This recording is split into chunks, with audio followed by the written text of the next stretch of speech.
Hola, bienvenidos y bienvenidas a Networking en AWS con Claudia. Yo soy Claudia Izquierdo, trabajo como Solutions Architect en Amazon Web Services o AWS y también soy una de las cofundadoras de AWS Women Colombia. Y el día de hoy estaremos respondiendo la pregunta, ¿qué es el modelo OSI? ¿Te ha pasado que alguna vez estás leyendo la documentación de AWS y comienzas a encontrar terminologías como capa 4, capa 7, L4, L7 y te quedas con incógnita de dónde viene todo esto? Y es efectivamente por el modelo OSI.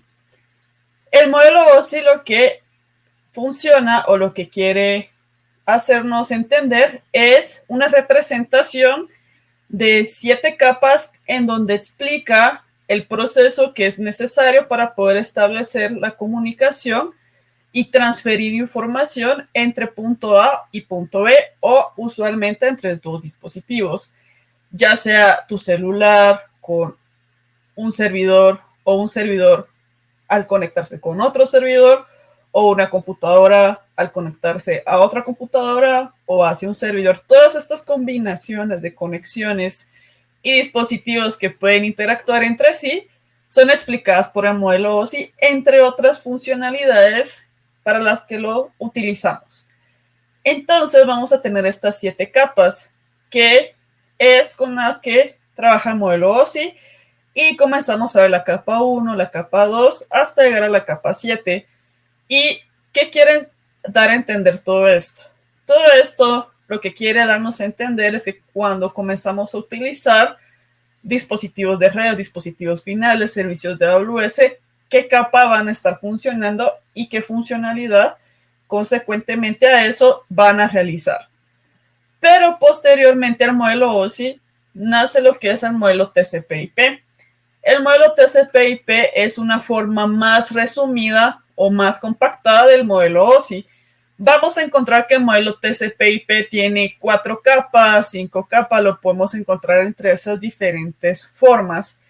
Y lo que va a hacer es de una manera más puntual indicarnos las capas que son necesarias para poder transmitir información. Pero el modelo OSI y el modelo TCP/IP también se utilizan para otras necesidades. Y una es entender los protocolos. El modelo OSI y el modelo TCP/IP nos permiten clasificar los diferentes protocolos, usualmente llamados protocolos de red, pero tienen otras variedades que son utilizados para lo que es la transferencia de información. Entonces, cuando se forma un paquete, que es el que lleva la información de punto A a punto B, tiene que tener todo esto detallado. ¿Qué capa, qué protocolo de la capa de transporte voy a utilizar? ¿Qué direcciones IP voy a utilizar en caso sea necesario? ¿Qué MAC address voy a utilizar? Pero también qué protocolo de la capa de aplicación voy a estar trabajando. Entonces, todas estas diferentes capas también nos sirven para realizar lo que es la clasificación de protocolos, y eso sé que te está comenzando a dar a entender un poco más el sabor de AWS cuando manejas security groups, cuando manejas NACLs.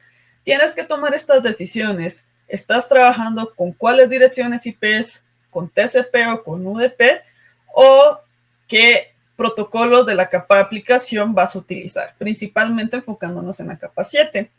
En la capa 6 y en la capa 5 vamos a encontrar protocolos que también son necesarios para la transferencia de información, pero usualmente nos enfocamos más en la capa 7, en la capa 4 y en la capa 3. El resto de capas son transparentes o no son necesarias trabajarlas en servicios de AWS por la característica de ser servicios administrados. Entonces, esto sucede por detrás, pero no es necesario que vamos a tomar decisiones de todos o trabajar con todos los protocolos y todas las capas. Y en la perspectiva de administrar data centers, también son necesarios entender en dónde están los dispositivos. Para construir un data center es necesario tener cables, switches, routers, firewalls, servidores. Entonces, todo esto nos permite entender en dónde se encuentran los dispositivos, sobre cuáles capas funcionan, cuáles son las tareas que pueden realizar y al mismo tiempo es utilizado para la resolución de problemas. Estamos teniendo alguna situación en un data center, ¿cómo lo vamos a afrontar? ¿Vamos a comenzar a trabajar y resolverlo por medio de la capa 3 con los routers o vamos a irnos a la capa 2 con los switches? Y por último, ¿cómo le damos ya un sabor completamente de AWS? Y es de la siguiente forma. ¿Qué servicios de AWS podemos ver en relación al modelo OSI y al modelo TCP/IP? Y acá viene lo que queremos responder. ¿Por qué no documentación cuando la leo me dice capa 4, capa 7 o L4, L7, L3, que proviene de layer en la forma en inglés? Entonces comenzamos a encontrarnos servicios de red, servicios de seguridad, firewalls, etc., etc., que se clasifican en esas capas. Por ejemplo, AWS WAF, AWS Network Firewall, AWS Application Load Balancer, AWS Shield lo podemos encontrar en la capa 7, mientras que bajando un poco para la capa 4 podemos proteger con AWS Network Firewall, Security Groups o utilizar balanceadores como AWS Network Load Balancer. Y si bajamos a la capa 3 nos volvemos a encontrar AWS Network Firewall. ¿Por qué? Porque AWS Network Firewall es un firewall que cubre de la capa 3 a la capa 7. Entonces también podemos utilizarlo para proteger la capa 3 al mismo tiempo con otros balanceadores o servicios como AWS Gateway Load Balancer. Por lo que puedes utilizar el modelo OSI, el modelo TCP/IP para lo que es el diseño de firewalls o el diseño de tu protección de cargas de trabajo en AWS, en donde, por ejemplo, utilizas AWS WAF para proteger fuertemente la capa 7 complementada para seguir protegiendo en otras perspectivas la capa 7 con AWS Network Firewall y adicional AWS Network Firewall y Security Groups con la capa 4 y AWS Network Firewall y NAT Knuckles con la capa 3. Entonces comenzamos a jugar con este conjunto de servicios que permiten proteger las cargas de trabajo, cubriendo la mayor cantidad y de ser posible todas las capas del modelo OSI para poder tener una cobertura total. Entonces, esas decisiones, entre otras, son por las que necesitamos el modelo OSI, el modelo TCP/IP. Y por último, puedes ver que en la capa 2, en la capa 1, pues no tenemos servicios. ¿Y qué es lo que pasa? En AWS, por los beneficios que tenemos, en donde nosotros en AWS somos los encargados de administrar la infraestructura, no es necesario tomar decisiones en la capa 1 o en la capa 2.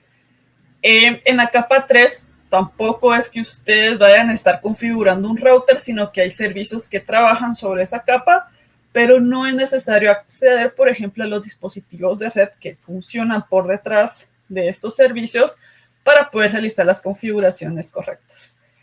Muchísimas gracias y nos vemos en la próxima con Aprendiendo AWS en la perspectiva de networking conmigo, Claudia Izquierdo. Nos vemos.